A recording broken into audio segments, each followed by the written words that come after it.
Let's watch a cartoon that's so old that skeletons literally rise from the dead and go dancing.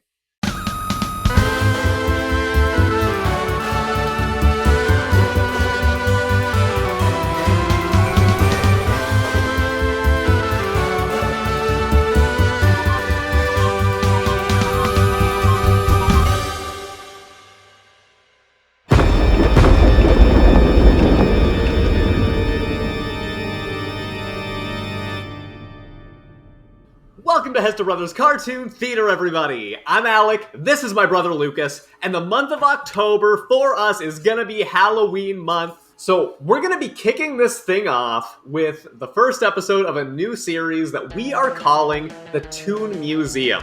We've done a lot of different things in the past. We've sort of realized that finding the exact right method to cover some very historic classic cartoons hasn't really fallen in our laps yet.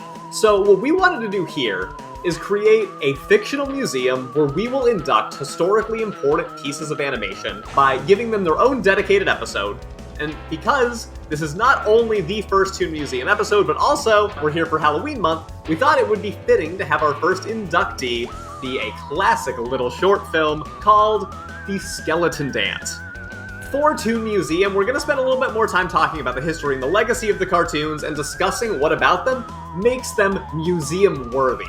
So if this cartoon museum sounds cool to you, or if it doesn't, I don't care. Hit subscribe anyway. Support the HBCT. That's the acronym for those people who are really trying to be a part of the fandom. And yeah, sit in our audience and hang out. And also we have a Discord channel, so go join our Discord if you want to get in on the conversation.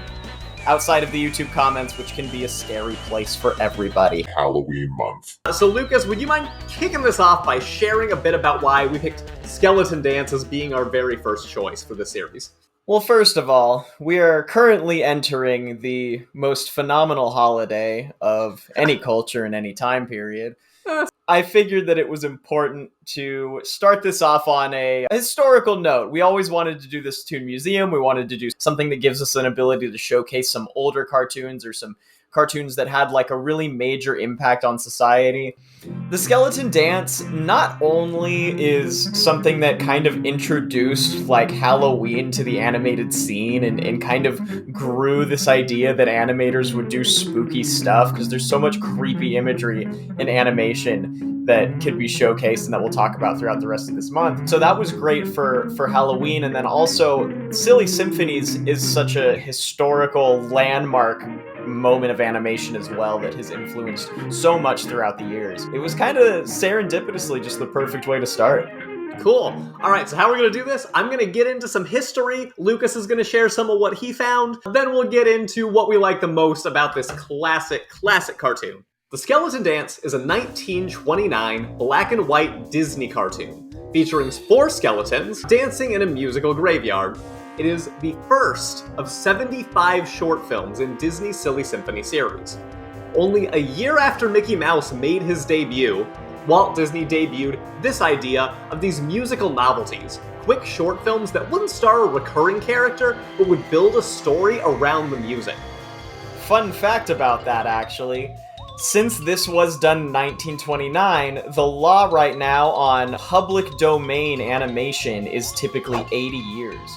We should be seeing Silly Symphonies entering the public domain within the next decade. Another fun fact, Disney has historically pushed back the public domain expiration date so that Mickey Mouse would not ever become public domain. And it's probably pretty likely that they'll have lobbyists go out and do that again.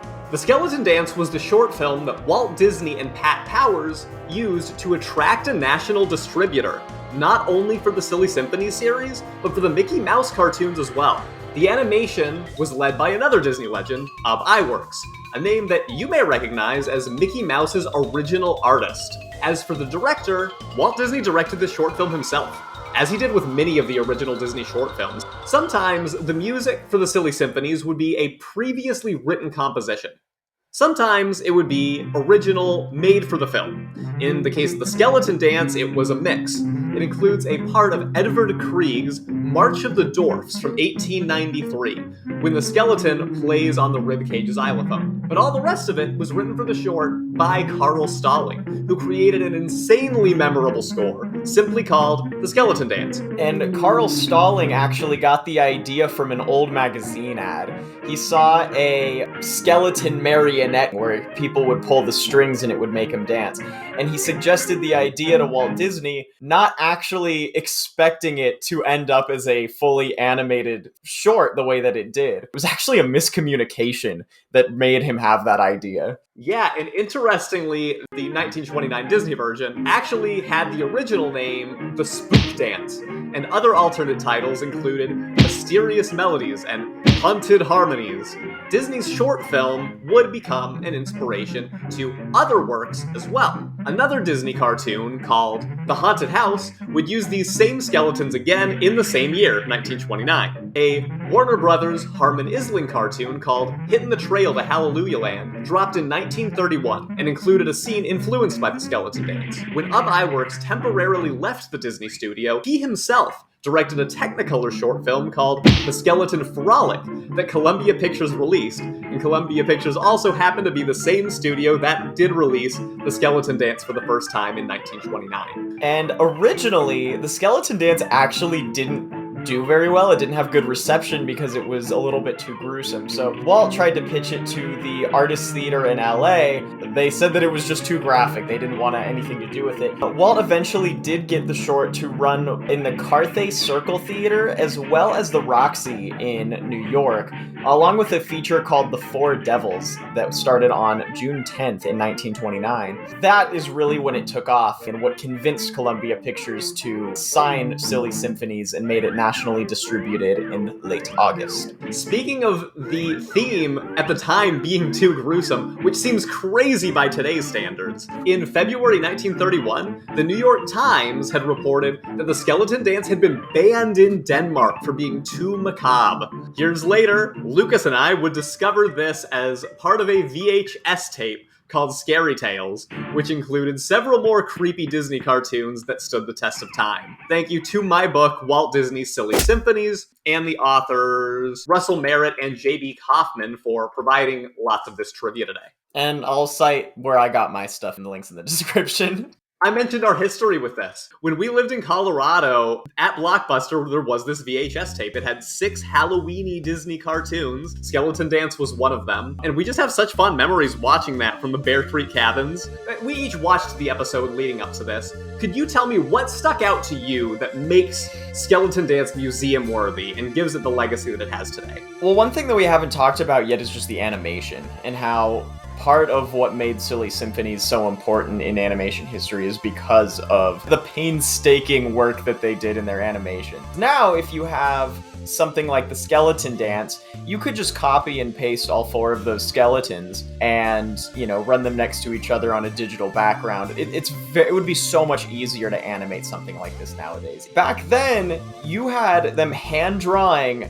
I mean, they still had like the still background, but you had them hand drawing each skeleton for each frame in every little detail, and they look so good. Like, you can sometimes see minor variations from one skeleton to the other, but for the most part, they look uniform, which was really difficult to do and is really a tribute to how talented these artists were. The Halloween imagery is just so overarchingly creepy. It's so well done. And from the very beginning to the very, very, very end, there's pretty much not a single moment that doesn't give you Halloween imagery and doesn't give you that feeling of spookiness to it. So in terms of just like set design, it was incredible. In terms of the painstaking work that it would have gone into hand animating every single one of these frames, I just would not have ever wanted to do something like that. Thank God to people who did do things like that were so tedious and so drawn out, because we wouldn't have animation as it was today if it wasn't for pushing the boundaries of what you can do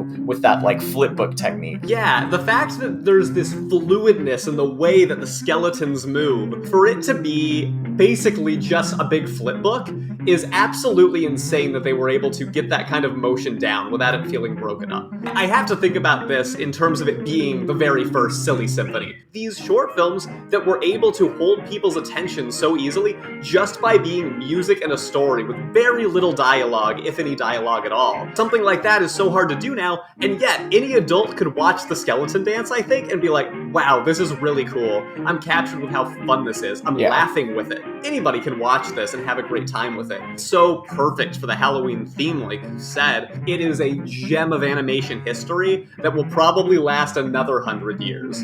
Well, as long as it's not ruined once it hits the public domain. I mean, this piece of history will always last, no matter what happens with the public domain, and people will always be able to find it.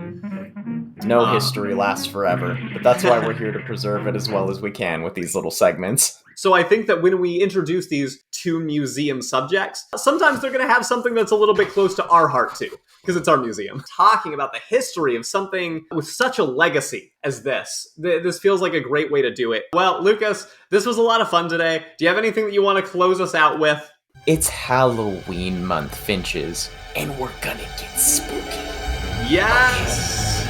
But just spooky enough so that YouTube won't flag us for being bad. If you haven't liked and subscribed, please do so. We have a lot of really awesome other content that we'd love for you guys to see. Social media links are in the bio as well if you want to follow what we're doing. Speaking of which, we might just have some Courage the Cowardly Dog for you coming up in the near future, so I would definitely stick around. Thanks, everybody.